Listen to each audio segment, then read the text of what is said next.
இல்ல, அதாவது மேடம் சொன்னாங்க இந்த கந்தசஷ்டி கவசம் வந்து கோவில் திருவிழாக்கள்ல பாடப்படுது. கண்டிப்பா கோவில் திருவிழாக்கள்ல பாடினாலும் மாணவ மாணவியர்கள், அதாவது பள்ளி கல்விக்குள்ள வந்து மதம் வரக்கூடாது, மத சார்பற்ற அரசு அப்படின்னா எல்லா மதத்தையும் தாண்டி போக வேண்டும். அப்படி இருக்கும்போது நீங்க பள்ளி கிளாஸ் ரூம்ல வந்து ஸ்கூல்ல இருக்கிற கிளாஸ் ரூம்ல வந்து கந்தசஷ்டி கவசத்தை சொல்லி கொடுத்தாலும் ஒண்ணுதான், கோவில்ல சொல்லி கொடுத்தாலும் ஒண்ணுதான்.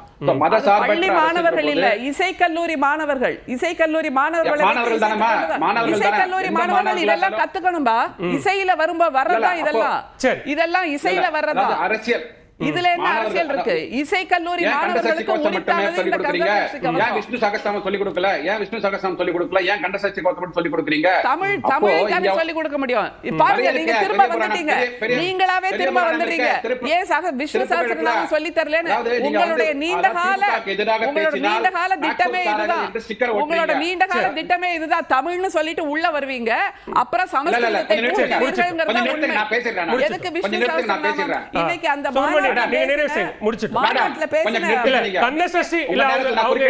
கேள்வி கந்தசஷ்டி கவசம் தமிழ்ல சொல்ல விஷ்ணு சகஸ்ரநாமம் சொல்லி கொடுக்கணும்னு கேக்குறாங்க.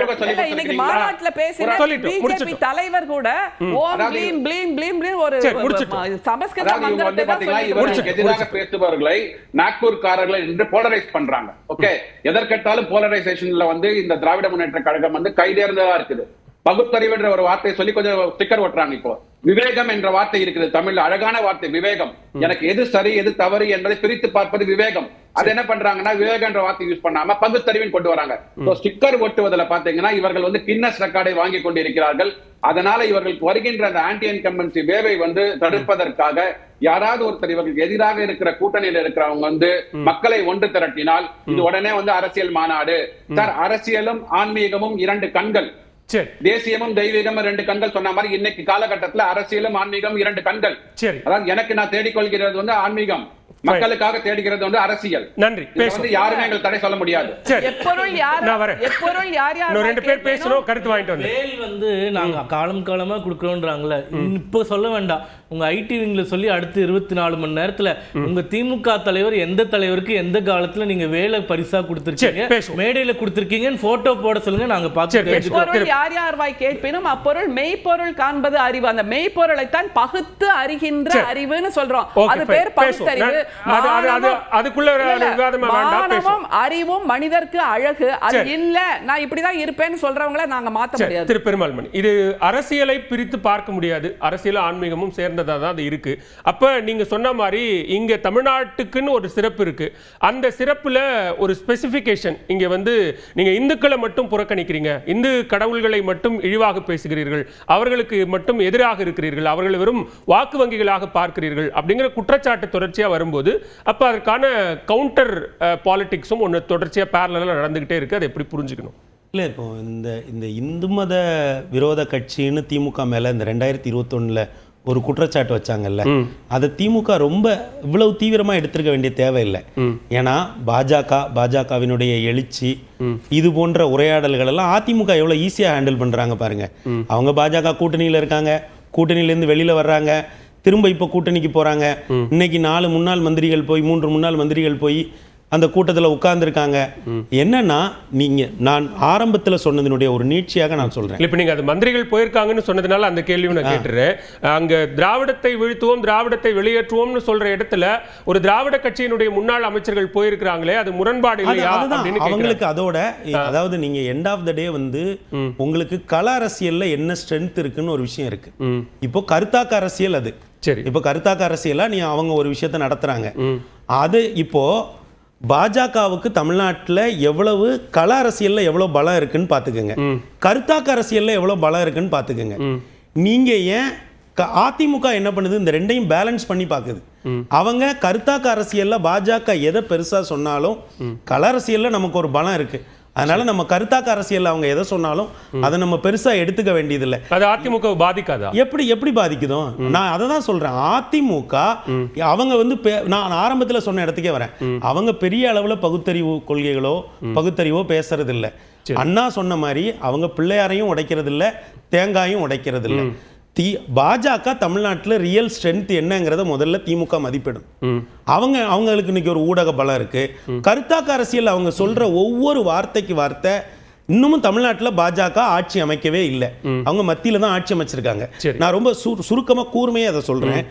தமிழ்நாட்டில் இதுவரை ஆட்சி அமைக்காத பாஜக கருத்தாக்க அரசியல்ல அவங்க எது வேணா பேசலாம். அதற்கு தமிழ்நாட்டில் 1949 பிறந்து 67 இருந்து ஆட்சியில மாறி மாறி இருக்கக்கூடிய திமுக இவ்வளவு தீவிரமாக எதிர்வினை காட்ட வேண்டிய தேவை இல்லை. அது கருத்தாக்க அரசியல், அவ்வளவுதான். நீங்க கள அரசியல்ல உங்களோட பலம் என்னன்னு தெரியும். உங்களுடைய மிக மோசமான தேர்தல் என்று சொல்லப்படக்கூடிய 91 எதிர்வினை ஆற்றாமல் இருக்க முடியாது. நான் என்ன சொல்றேன்னா, பாஜகவினுடைய ஒவ்வொரு வார்த்தைக்கும் திமுக இவ்வளவு தீவிரமா ஒவ்வொரு வார்த்தையும் எடுத்து எடுத்து எதிர்வினை ஆற்ற வேண்டியதில்லை.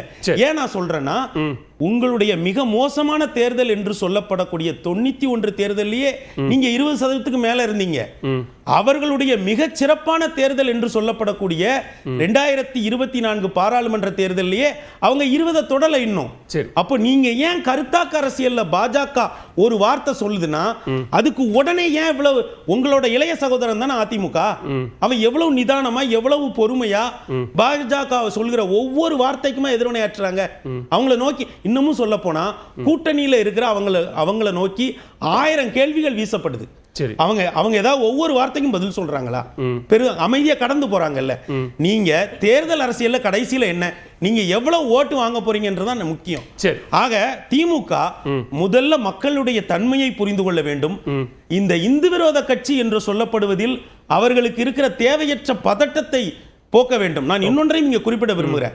இந்த முருகன் மாநாட்டுக்கு விதை போட்டதே திமுகவினுடைய இந்து சமய அறநிலையத்துறை தான்.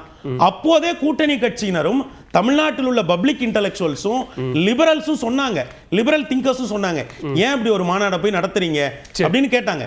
இன்றைக்கு அதனுடைய நீட்சியா தான் இங்க நடக்குது.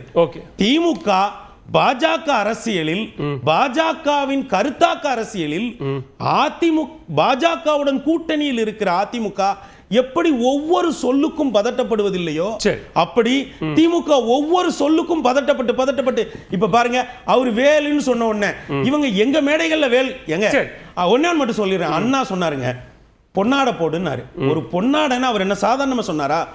கீழே உள்ளவன் மேல உள்ளவன் சாதி எங்க இருக்கும், ஒருத்தனோட துணியில ஒட்டிட்டு இருக்கும். அவர் என்ன சொன்னாரு? எவன் வந்தாலும் அண்ணன் தம்பிடா, நீ அவனுக்கு பொன்னாடை போடு, அவன் உனக்கு பொன்னாடை போட்டான். அப்போ குறியீட்டு அரசியல்ல மிக சிறப்பாக இருக்கக்கூடிய திமுக இப்போ அன்பு தம்பி சூர்யா வந்து வேல் பத்தி ஒரு கேள்வியை கேட்ட உடனே சகோதரி ஏன் இவ்வளவு பதட்டப்படணும்னு நான் கேக்குறேன். வேல் கொடுத்திருக்கிறோம்னு சொல்றாங்க. நான் என்ன கேக்குறேன், குறியீட்டு அரசியல்ல நீங்க எவ்வளவு முன்னால இருக்கீங்க.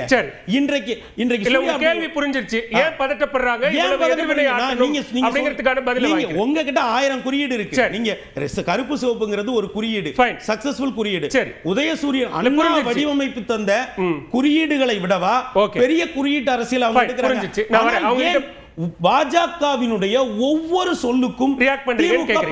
நிறைவா உங்ககிட்ட கருத்து வாங்கிக்கிறேன். சுவாமிநாதனுடைய கருத்து வாங்கிட்டு வந்துறேன். சுவாமிநாதன், இது அரசியல் ரீதியா 26 தேர்தல்ல என்ன தாக்கத்தை ஏற்படுத்த போகுதுங்கிறது தான் ரொம்ப முக்கியமான விஷயம். சுருக்கமா நிறைவு கருத்து. 2026 தமிழக அரசியல் களத்துல இது வந்து இன்னைக்கு நடந்திருக்கக்கூடிய இந்த முருகன் மாநாடுங்கிறது நிச்சயமா பாஜகவுக்கு ஒரு பெரிய பலனை தந்துறாரு. அதே நேரத்துல அது என்னன்னா, இப்ப அவங்க வச்சிருக்கிற ஒரு ஓட் பேங்க் அப்படியே தக்க வைக்கிறதுக்கான சில முன்னகர்வுகளை மட்டும்தான் அது கொண்டு வரும். இன்னொன்னு மிக முக்கியமா பார்த்தா, சமூகங்களை ஜாதிகள் எல்லாரும் பல ஜாதிகளை உள்ளடக்கி அவங்க சில அந்த சோசியல் இன்ஜினியரிங் பண்றதுக்கும் இது வந்து ஒரு கை கொடுக்கறதுக்கான ஒரு வாய்ப்பா இருக்கும். ஒரே ஒரு கருத்தை மட்டும் பதிவு பண்ணிக்கிறேன் சார். மற்ற 2 பேர் பேசுறதுல இருந்து ஒரு சிறிய கருத்து 1.5 நிமிடத்துக்குள்ள முடிச்சிருவேன். ஒண்ணு வந்து நம்ம பெருமாள் மணி சார் ஒரு விஷயத்தை கேட்டாங்க, ஏன் வந்து பாஜக வந்து எது பேசினாலும் திமுக இவ்வளவு ரியாக்ட் பண்ணுது, கருத்தாக்கத்துக்கு ஏன் இவ்வளவு வந்து பதட்டப்படுதுன்னு கேட்டாங்க. அப்படி பதட்டப்படக்கூடிய இயக்கமா திமுக இருக்கிறதுனாலதான் கடந்த 2011 எதிர்கட்சி வரிசையில கூட வராத திமுக 2021 ஆளுங்கட்சியா வர முடிஞ்சுச்சு. அந்த கருத்தாக்கம் மட்டும்தான் 10 ஆண்டுகள் அந்த கட்சியை தாக்கி பிடிச்சிருந்துச்சு. அதே மாதிரி இன்னொன்னு கேட்டாங்க, திமுக வேலை என்னைக்காவது கொடுத்திருக்காங்களா அப்படின்னு.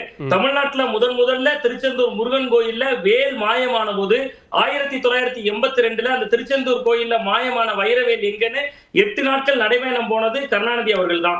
8 நாட்கள் நடைபயணம் போய் அவர் திருச்செந்தூர்ல போய் அடைந்தாரு. 1982 ஆண்டுல அது நடந்துச்சு.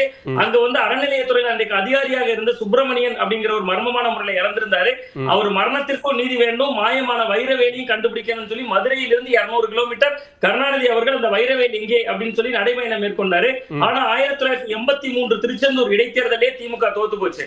நான் அதுக்காக அதுக்காக இன்னைக்கு இந்த திமுக தரப்பான இந்த கருத்தை நான் சொல்லியிருந்தாலும் கூட தமிழகத்துல இன்னைக்கு சட்டம் ஒழுங்கு பிரச்சனையில தொடங்கி இன்னைக்கு குன்றை காப்போம் மலையை காப்போங்கிறாங்க. பல கனிம வளங்கள் உடைத்து நாசமாக்கப்படுது. ஏன் பாஜகவோ இந்த அமைப்புகளோ தமிழ்நாடு அரசுக்கு அந்த கனிம வளங்களை போராடணும்? மக்களுக்கான போராட்டங்களை எடுக்கிற பொழுதுதான் ஒரு இயக்கம் மக்களால் கவனிக்கப்படும். தமிழகத்தில் சொல்வது அனைத்து தரப்பினருக்குமான மண். இங்க வந்து ஒரு மத ரீதியான முன்னெடுப்புங்கிறது ஓட்டரசியல பெரிய பலனை தராது. அவர்களுக்கு இப்போதே இருப்பை உறுதி செய்து வைக்க. நன்றி. சுருக்கமா ஒரு வரி நிறைவு செஞ்சிடலாம். நிறைவா? ஆமா, உங்களுக்கு எல்லாருக்கும் நேரம் கொடுத்துட்டோம். போதுமான. Okay okay. இன்றைக்கு மாநாட்டின் மேடையில அதிமுக தலைவர்கள் ரொம்ப நிதானமா அமைதியா உட்கார்ந்துருந்தாங்கன்னு சகோதரர் சொல்றாரு. ஆமா, அதை நான் ஒத்துக்கிறேன். பார்த்தேன், ரொம்ப கண்கொள்ளா காட்சியா இருந்தது. அடிமைத்தனத்திற்கு பெயர் நிதானம், அடிமைத்தனத்திற்கு பெயர் நிதானம்னு சொல்றாரு.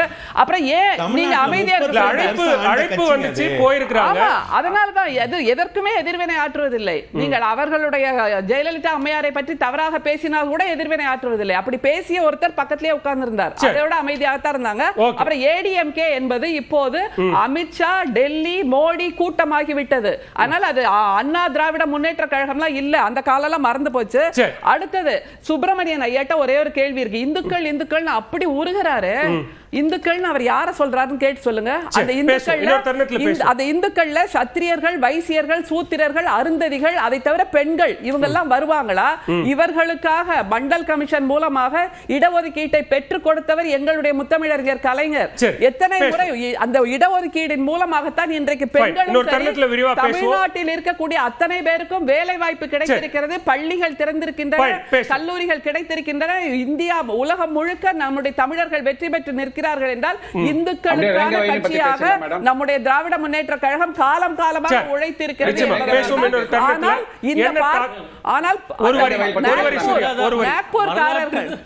வரலாற்று திருப்பில திமுக மாதிரி யாரும் புகழ் பெற்றவர்கள் இல்ல. மண்டல் கமிஷன் நிறைவேற்றப்பட்டதுல திமுகவினுடைய பங்கு 0. ஏனென்றால் மண்டல் கமிஷன்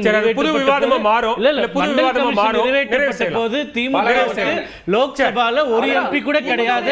அதை ஆதரித்தது எங்கள் பிஜேபியினுடைய 88 எம்பிக்கள். மண்டல் கமிஷன்